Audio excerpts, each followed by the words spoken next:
Hi students, today I am going to start your new chapter acid, bases and salts.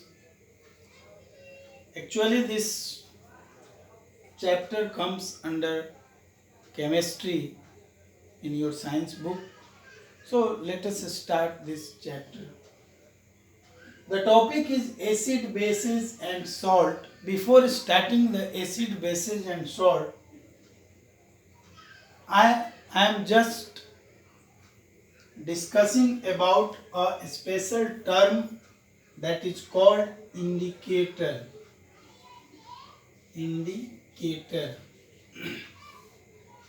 Actually ये ऐसा words है जो हमारे आम लाइफ में यूज होता है. इंडिकेटर मीन्स जो इंडिकेट करे.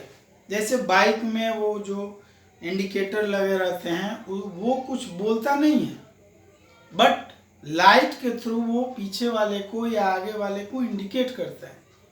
सिमिलरली बहुत सारे इंडिकेटर होते हैं जो इंडिकेट करने का काम करते हैं. सेम उसी तरह केमिस्ट्री में भी इंडिकेटर वर्ड्स एक वैसे वर्ड्स होते हैं, वैसे सबस्टांस होते हैं जो कंपाउंड्स के एसिडिक कैरेक्टर और बेसिक कैरेक्टर्स को बताते हैं, लेकिन ये बोल के नहीं बताते हैं. तो ये क्या करते हैं, दे चेंजेस द कलर. ये कलर बदल के बता देते हैं कि कौन सबस्टांस एसिडिक है और कौन सबस्टांस बेसिक है. सो हम इसके बारे में लिख सकते हैं कि the substance which indicate about the substances which indicate about the acidic or basic characters of any compounds by changing their colors. ये कलर्स एंड स्मेल अल्सो. ये देखिए, ये ऐसे सबस्टांस होते हैं जो कोई भी सबस्टांस के एसिडिक कैरेक्टर या बेसिक कैरेक्टर को कलर या स्मेल बदल कर ये बता देते हैं. तो it is very important topic for acid base salt. अब यहाँ पे मैं आपको बताऊंगा कि वो इसके एग्जाम्पल्स क्या होते हैं. तो यहाँ पे मैं आपको बता दूं कि इंडिकेटर जनरली दो तरह के होते हैं. It is of two types. First natural indicator और दूसरा होता है आर्टिफिशियल इंडिकेटर. नेचुरल आप समझ सकते हो, those indicator which we get from nature, जो डायरेक्ट नेचर से मिलता है. From nature, we got from nature. और ये क्या हुआ, which are made by us, जो हम लोग के द्वारा बनाया गया है. इस नेचुरल इंडिकेटर में जो कॉमनली यूज होता है उसको बोलते हैं लिटमस बोलते हैं इंडिकेटर को. और ये लिटमस जो होता है ये कहाँ से ऑब्टेन किया जाता है, ऑब्टेन्ड फ्रॉम लाइकेन ट्री. ये लाइकेन ट्री के बार्क से बनाया जाता है, छाल से. ये पूछा भी जाता है, इसलिए मैंने यहाँ आपको बता दिया. ये लिटमस होता है नेचुरल. इसके अलावा नेचुरल आप टर्मेरिक पाउडर देखते हो, वो जो हल्दी होती है, वो भी हल्दी को लेके आप साबुन से मलना हाथ पे, वो पिंक कलर में चेंज हो जाता है, रेड कलर में चेंज हो जाता है. तो इट मीन्स कि समथिंग इज देयर. तो टर्मेरिक के पास भी कुछ ऐसी प्रॉपर्टी है कि जब वो साबुन के कांटेक्ट में आता है, although turmeric is yellow in color, but when it comes in the contact of soap, then it change into pink. So here color are changed, so we can say that it is indicator.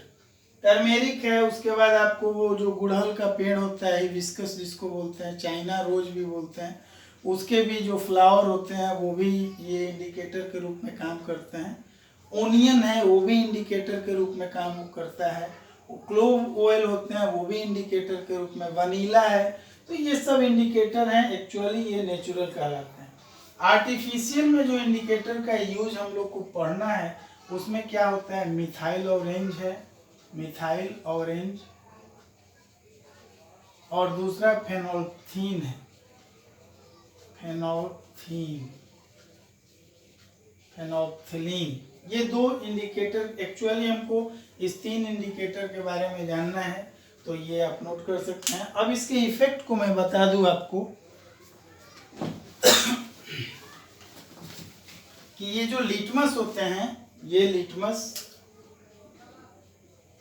ये 2 तरह के हो जाते हैं। एक red litmus होता है, red litmus paper, मतलब इसके एक्सट्रैक्ट को पेपर के फॉर्म में बनाते हैं, और एक होता है ब्लू लिटमस पेपर।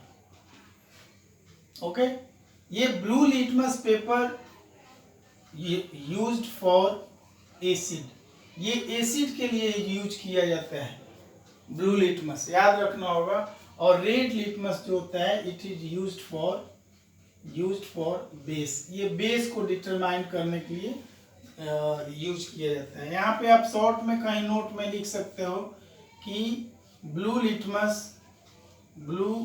लिटमस ये देखिए चेंज हो रहा है किसमें, रेड में, तो किसके इफेक्ट से, by acid.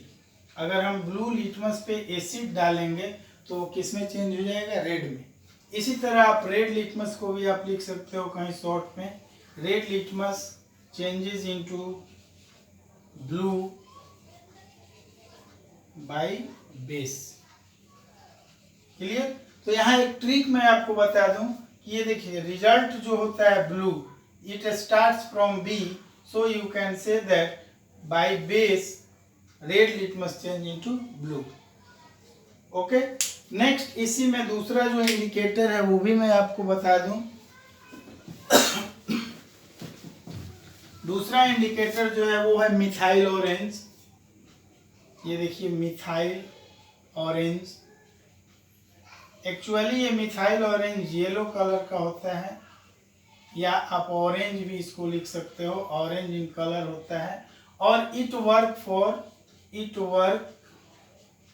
For acid only, ये केवल एसिड में ही काम करता है। मतलब अगर एसिड हो, एसिड का यूज अगर मिथाइल ऑरेंज के साथ किया जाए तो वो मिथाइल ऑरेंज जो ऑरेंज कलर का है वो किस में चेंज हो जाएगा, पिंक कलर में। मिथाइल ऑरेंज पे जब एसिड डालेंगे तो मिथाइल ऑरेंज किस में चेंज हो जाएगा, पिंक में, याद रखना है। और अगर ये मिथाइल ऑरेंज है और इस पे बेस हम डाल देते हैं तो यहाँ पे आप क्या लिखेंगे, नो इफेक्ट, कोई चेंजेस नहीं होगा इसमें। मतलब methyl orange do not work for base. Are you getting? इसी तरह तीसरा मैं आपको बताऊं इंडिकेटर, वो था फेनोल्फथीन।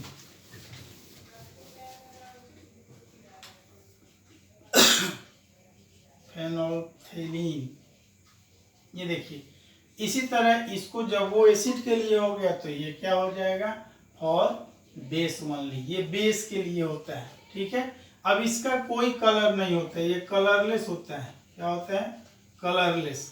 लेकिन इस कलरलेस पे अगर आप यहाँ इसको लिख सकते हैं, फेनोल्फथीन है, कलरलेस है, और इस पे जब बेस पड़ेगा, जब इस पे बेस पड़ेगा तो ये भी किस कलर में चेंज हो जाता है, पिंक कलर में। तो it work for base only. Are you getting? अब यहाँ पे क्या होती है कि इस इंडिकेटर से कभी कभी क्वेश्चंस दे देते हैं कि आपको 3-4 लिक्विड दे दिए गए और एक ही इंडिकेटर दिया गया, तो आप कैसे पता करोगे कौन एसिडिक है, कौन बेसिक है, कौन क्या है। तो आपको मैं यहाँ एग्जांपल दिखा दूं कि सपोज कीजिए 3 ग्लास आपको दे दिया गया, एक में एसिड डाल दिया गया, एक में बेस और एक में वाटर डाल दिया गया, पानी, और एक ही इंडिकेटर दिया गया लिटमस पेपर। तो लिटमस पेपर मिलेगा तो आइदर इट इज रेड और ब्लू। तो आप उसको एक एक करके सब में डालेंगे, जिसमें वो रेड होगा, ब्लू में होगा, तो आप समझ जाएंगे कि बेस है। अगर वो ब्लू ही है और रेड में हो गया तो आप समझना एसिड। फिर वो चेंज हो जाएगा, फिर उससे दूसरा पता कर लेंगे, जिसमें कुछ नहीं होगा न्यूट्रल होगा। तो ये इंडिकेटर से सारी चीज़ थी। अब हम अगले टॉपिक पे चलते हैं। मेरा अगला टॉपिक है एसिड।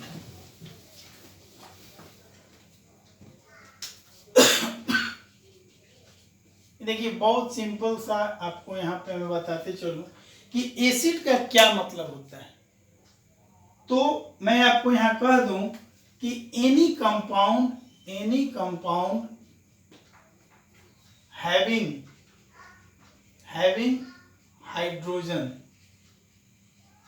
having hydrogen and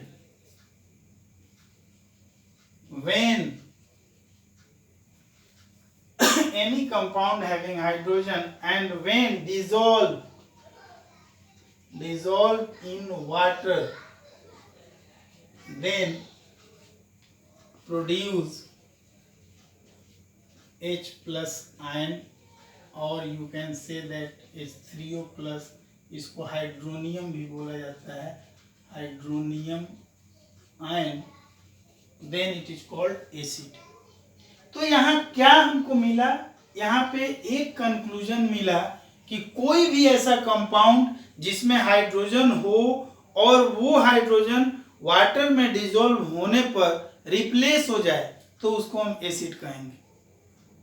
आप सिंपल वे में कह सकते हैं कि any compound having replaceable hydrogen, जो रिप्लेस कर दे अपना हाइड्रोजन, तो उसको आप एसिड कह देंगे। यहीं पे देखिए एक क्वेश्चन आ जाती है, नोट में आप लिख लोगे।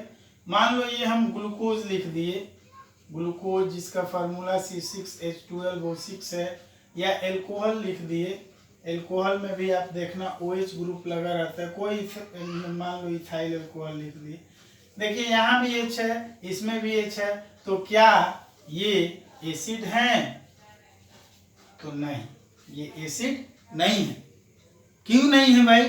तो because they have not replaceable hydrogen. Although we mix this glucose into water then it do not produce their H plus ion। ये अपना H plus ion नहीं प्रोड्यूस करता है। ये OH है, ये भी अपना H plus ion नहीं प्रोड्यूस करता है, so it is not acid। Are you getting? ऐसा क्वेश्चन आता है आपके बोर्ड में कि sugar also contains hydrogen, alcohol also contains hydrogen, but they cannot perform the acidic character। Why? आप बता देना भाई, नहीं कर रहा है, इट मीन्स कि it do not produce H plus ion। जो प्रोड्यूस करेगा दे आर एसिड्स। तो यहाँ पे आपने एसिड का डिफिनीशन समझा। अब इसके हम क्लासिफिकेशन के बारे में चलें। इसके क्लासिफिकेशन के बारे में तो देखिए एसिड का क्लासिफिकेशन कई तरीकों से किया जाता है। पहला जो होता है ऑन द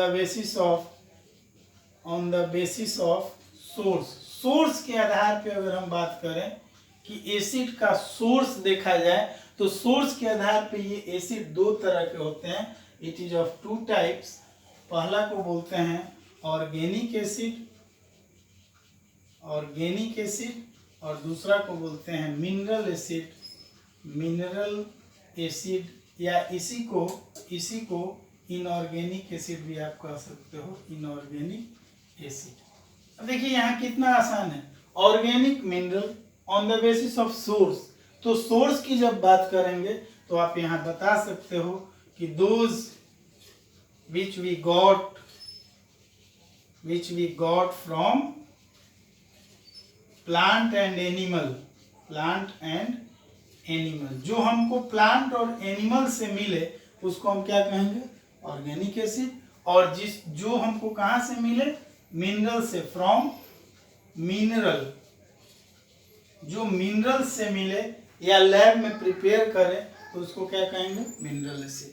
इसके बारे में दो पॉइंट्स क्या होता है कि इसमें आप लिख सकते हैं कि मिनरल एसिड जो होते हैं दे आर स्ट्रॉन्ग, काफ़ी स्ट्रॉन्ग होते हैं, और ऑर्गेनिक एसिड जो होते हैं दे आर वीक, ये कमजोर होते हैं।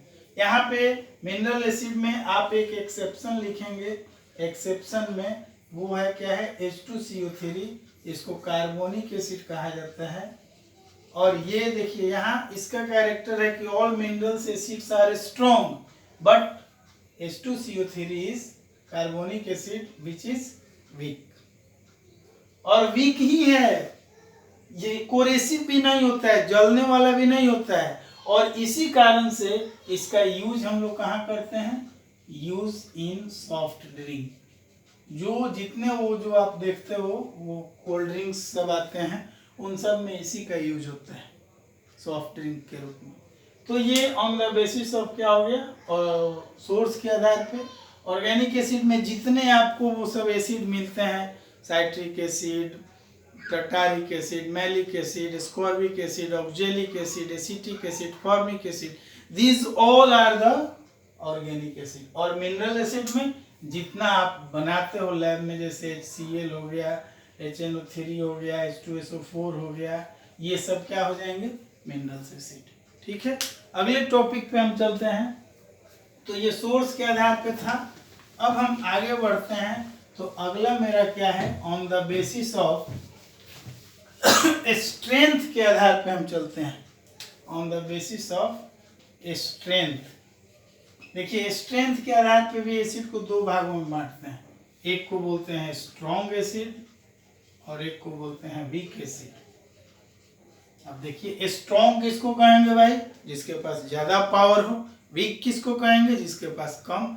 तो एसिड का पावर कैसे पता करते हैं, तो कोई भी एसिड को आप पानी में डालो, अगर वो ज्यादा से ज्यादा H+ का concentration they they, that is strong acid, और जो वीक दे वो क्या कहलाएगा, कम दे, वो वीक एसिड। तो आप यहाँ लिख सकते हो कि those acid which produce maximum concentration of H+ ion, जो ज्यादा से ज्यादा H+ आयन दे उसको क्या कहेंगे, स्ट्रॉन्ग, और वीक में ठीक इसका ऑपोजिट, जिसका लेस कंसंट्रेशन हो, उसको क्या कहेंगे, वीक। अब स्ट्रॉन्ग का एग्जांपल आप देख लीजिए, यहाँ example HCl, HNO3, H2SO4, H2SO3, H3PO4, ये सब स्ट्रॉन्ग एसिड है, देख रहे हैं। और वीक में आप जितना वो एसिटिक एसिड हो गया, फॉर्मिक एसिड हो गया, ये देखिए ऑक्जेलिक एसिड हो गया, इसको आप ऐसे भी बना सकते हो, या इसको शॉर्ट में C2O4H2 भी लिखा जाता है, तो आप ऐसे भी लिख सकते हो। तो ये रहा आपका on the basis of strength. अगला टॉपिक पे हम चलते हैं, on the basis of concentration. Concentration के आधार पे अगर हम बात करें, कंसंट्रेशन मतलब पानी की क्वांटिटी कितनी है, on the basis of concentration की बात करें तो इस आधार पे भी उसको दो भागों में बांटते हैं, एक को बोलते हैं कॉन्क एसिड या कंसेंट्रेट एसिड, जिसको शॉर्ट में कॉन्क लिखा जाता है, कॉन्क एसिड, और दूसरा हो जाता है डाइल्यूट एसिड। ये देखिए डाइल्यूट एसिड, इसको शॉर्ट में डायल लिखा जाता है, डायल एसिड। तो अब देखिए कंसंट्रेट का मतलब जिसमें पानी एकदम कम हो या नहीं हो, उसको क्या बोलते हैं, कंसंट्रेट। और डाइल्यूट का मतलब इसमें पूरा गंगा हो, तो उसको डाइल्यूट कहेंगे। जैसे मान लीजिए घर में दाल आपका बना, 5 आदमी आप लोग हैं, दाल बना, अचानक 10 आदमी और आ गया, क्या करेंगे, उसमें पानी मिला देंगे, वो हो गया डाइल्यूट। तो जिसमें वाटर का कंसंट्रेशन जो है वो 0% हो या 0 से थोड़ा सा ज़्यादा हो, उसको क्या कहेंगे, कंसंट्रेट। और डाइल्यूट में मैक्सिमम ये होते हैं, जैसे जनरल वे में लिखा जाता है कि 90% एसिड प्लस 10% वाटर। ये देखिए ये हो गया कंसंट्रेट, और इसमें 90% वाटर और 10% एसिड। देखिए सीधे अपोजिट। अब इस कंसंट्रेट डाइल्यूट से एक क्वेश्चन आती है जो काफी इंपॉर्टेंट है, वो क्या है कि ड्यूरिंग डाइल्यूशन जब कंसंट्रेट को during dilution of conc acid, देखिए जब आपको कंसंट्रेट एसिड दे दिया गया, अब उसको आपको क्या करना है, डाइल्यूट करना है। तो डाइल्यूट करते समय आप क्या करते हो, ये क्वेश्चन आती है, आपको हम यहाँ बता रहे हैं। यहाँ देखिए, यहाँ पे पूछ रहा है कि ये मान लो यहाँ वाटर हो गया और ऊपर से आप एसिड डालो। एक दूसरा केस बता दें कि इसमें एसिड डाल दिए और ऊपर से हम वाटर डालें। ये देखिए इसमें एसिड पड़ रहा है तब भी ये एसिड डाइल्यूट हो रहा है, या एसिड में पानी पड़ रहा है तब भी डाइल्यूट हो रहा है। तो कौन सा मेथड सही है, पूछता है कि during dilution of concentrated acid poured in water और वाटर poured इन एसिड, कौन करते हैं हम। तो देखिए मैं आपको बता दूं कि acid poured inside water, it is the right method, but not water into acid. क्यों, because it is exothermic, it is exothermic reaction, exothermic reaction. देखिए एक्सोथर्मिक मतलब हीट निकलेगा। तो जब हम एसिड में पानी डालेंगे अचानक यहाँ पे क्या होगा, बहुत तेज में क्या होगा, रिएक्शंस होंगे और वहां से हीट निकलेगा। यहाँ से क्या निकलेगा, हीट निकलेगा, और वो हीट इस शीशा के बर्तन को क्या करेगा, तोड़ सकता है, जिससे आपका मुंह नाक जल जाएगा। तो हमेशा आप याद रखेंगे कि कंसंट्रेट एसिड को डाइल्यूट करने के समय एसिड को पानी में डालते हुए मिलाते रहना चाहिए, न कि पानी को एसिड में डाला जाता है। ठीक है, तो इससे आप इसको कंप्लीट कर लेंगे। नेक्स्ट टॉपिक है हमारा on the basis of basicity. ये देखिए बेसिसिटी के आधार पे इसको हम बेसिसिटी के आधार पे इसको कितने भागों में बांटते हैं। तो देखिए बेसिस ऑफ बेसिसिटी का क्या मतलब होता है, ये बेसिसिटी का क्या मतलब होता है कि the number of H+ ion produced by a molecule of acid when complete ionization take place। देखिए कह रहा है कि जब एक एसिड के मॉलिक्यूल्स को कंप्लीट आयोनाइज करेंगे और उसमें कितना हाइड्रोजन एटम वो प्रोड्यूस करता है, उसी को क्या कहते हैं, basicity. Are you getting this thing? The number of H+ ion produced by a molecules of an acid when complete ionization take place। जब complete ionization take place होगा एसिड का, उस समय कितना H+ आयन वो प्रोड्यूस कर रहा है, उसी को क्या कहते हैं, बेसिसिटी। तो बेसिसिटी के आधार पे एसिड को 3 भाग में बांटते हैं। बेसिसिटी के आधार पे एसिड को 3 भाग में, एक देखिए मोनोबेसिक एसिड, फिर दूसरा हो जाएगा डाई बेसिक एसिड, और तीसरा हो जाएगा ट्राई बेसिक एसिड। नाम से क्लियर है, मोनो मतलब सिंगल, तो वैसा एसिड जो एक H+ आयन प्रोड्यूस करे उसको क्या कहेंगे, सिंगल H+ आयन जो दे वो मोनोबेसिक हो जाएगा, जो डबल दे 2H+ आयन दे वो डाई बेसिक, जो 3 दे उसको ट्राई बेसिक कहेंगे। देख लीजिए सिंगल में HCl है, 1 देगा, HNO3 है, 1 देगा, HCOOH है, 1 हाइड्रोजन अपना देगा, CH3 COOH है, 1 अपना हाइड्रोजन देगा। डाई बेसिक में देखिए H2SO4 ये 2 देगा, H2SO3 ये 2 देगा, H2CO3 ये 2 देगा, इस तरह 2 दिया। ट्राई में देखिएगा तो H3PO4 ये 3 देगा, H3PO3 ये 3 देगा। तो ये सब क्या हो जाएंगे, मोनोबेसिक, डाइबेसिक और ट्राइबेसिक। ये इसके सारे क्लासिफिकेशन हो गए। अब इसके हम प्रॉपर्टीज पे चलते हैं।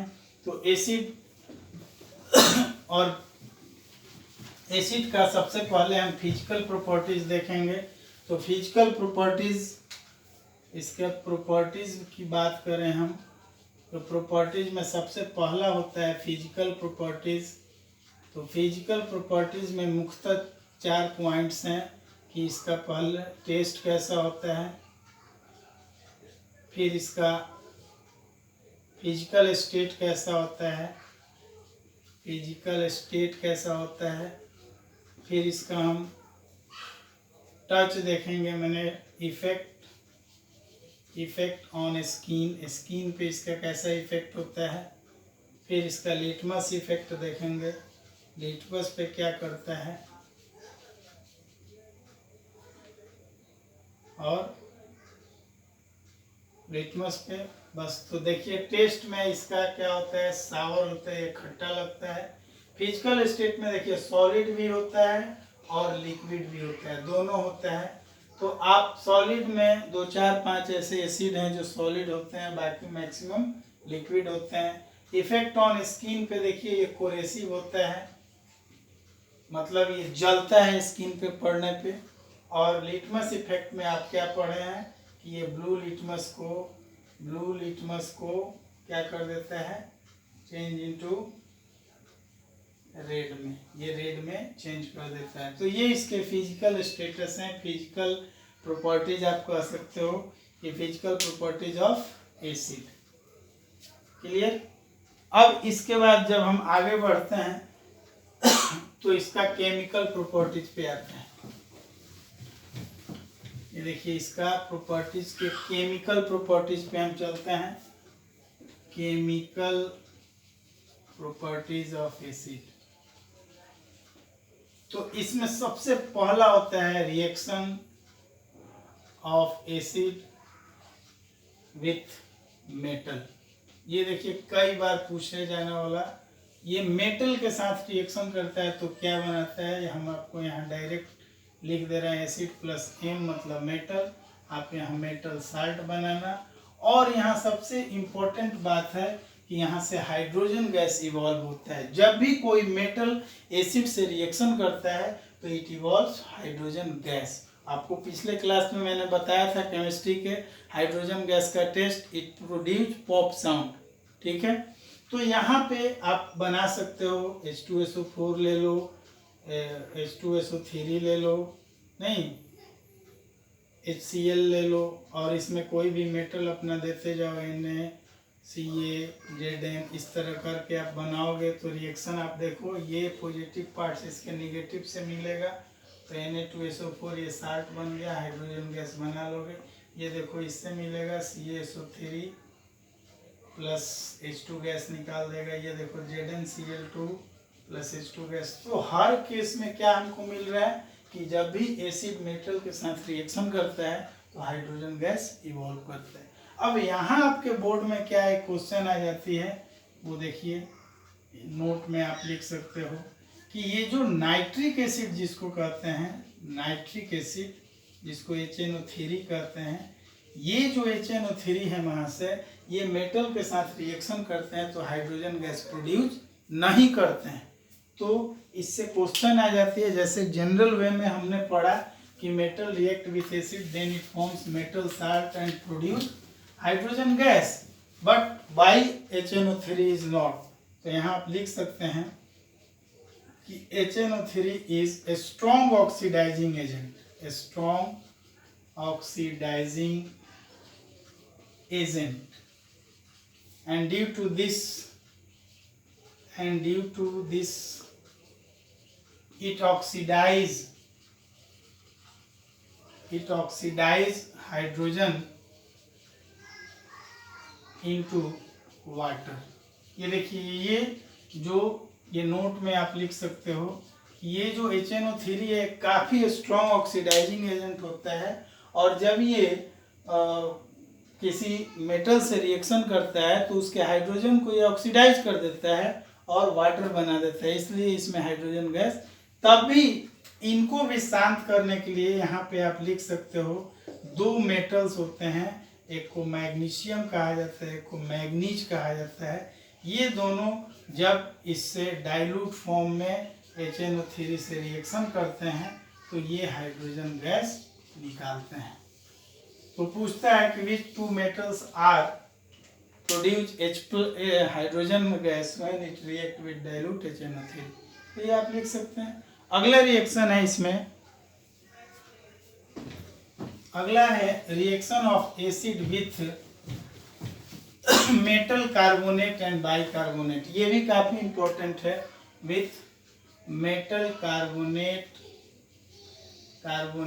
एंड बाइकार्बोनेट, ये देखिए कितना इंपॉर्टेंट है ये भी।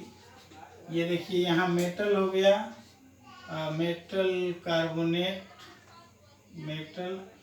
कार्बोनेट हम लिख दे रहे हैं, और ये एसिड से रिएक्शन करता है तो या यहाँ मेटल बाइकार्बोनेट हो जाए तभी ये एसिड से रिएक्शन करेगा। तो दोनों केस में सेम रिजल्ट, मेटल का साल्ट बनेगा प्लस कार्बन डाइऑक्साइड और प्लस H2O। इसमें ये काफ़ी इम्पोर्टेंट है कार्बन डाइऑक्साइड। और कार्बन डाइऑक्साइड का टेस्ट मैंने पिछले क्लास में आपको बताया था, वही वाइट वॉशिंग का। तो आप ये भी रिएक्शन देख लेंगे। जैसे मान लीजिए CaCO3 दिए, HCl से रिएक्शन किया, क्या बनाएगा देखिए, ये मेटल इसके Cl से आके अटैच हो जाएगा CaCl2, और आंख बंद करके CO2 और H2O आप लिख लीजिए, ये आपको बन गया। मान लीजिए हम सोडियम बाइकार्बोनेट ही ले लिए, तो इसको आप HCl से करा दो, Na के साथ Cl जोड़ दो NaCl, और फिर आंख बंद करके CO2 H2O बना दो। ये इसका रिएक्शन है। नेक्स्ट रिएक्शन है इसका, नेक्स्ट रिएक्शन है मेटल का बेस के साथ। हालांकि बेस आप आगे पढ़ोगे तो और क्लियर होगा, फिर भी हम यहाँ आपको बता दे रहे हैं कि एसिड जो है वो बेस से रिएक्शन करता है तो सॉल्ट और वाटर बनाता है, सॉल्ट प्लस वाटर बनाता है। और इस रिएक्शन को ना, इस रिएक्शन को न्यूट्रलाइजेशन रिएक्शन कहा जाता है। मतलब when acid react with base then it forms salt and water and this reaction is called neutralization reaction। Actually ये न्यूट्रलाइजेशन का मतलब हुआ न्यूट्रल कर देना, ना एसिडिक इफेक्ट रहेगा ना बेसिक इफेक्ट रहेगा। इससे भी कभी कभी क्वेश्चन आते हैं कि वो जो स्टिंग करता है बी, मधुमक्खी जब काट ले तो आप उस पर बेस को रगड़ते हैं। क्यों रगड़ते हैं भाई? तो इसलिए कि भाई वो बेस पड़ेगा तो उसको क्या कर देगा, न्यूट्रल कर देगा। तो ये बेसिस ये न्यूट्रलाइजेशन रिएक्शन। इतना ही नहीं, जो खेत में काफ़ी खेत जो एसिडिक हो जाते हैं, जिसमें फसल नहीं होती है, उसमें चूना छींटा जाता है। चूना जो होता है कैल्शियम ऑक्साइड, वो क्या है, बेस है। बेस जब पढ़ाएंगे तो आपको मैं बताऊंगा।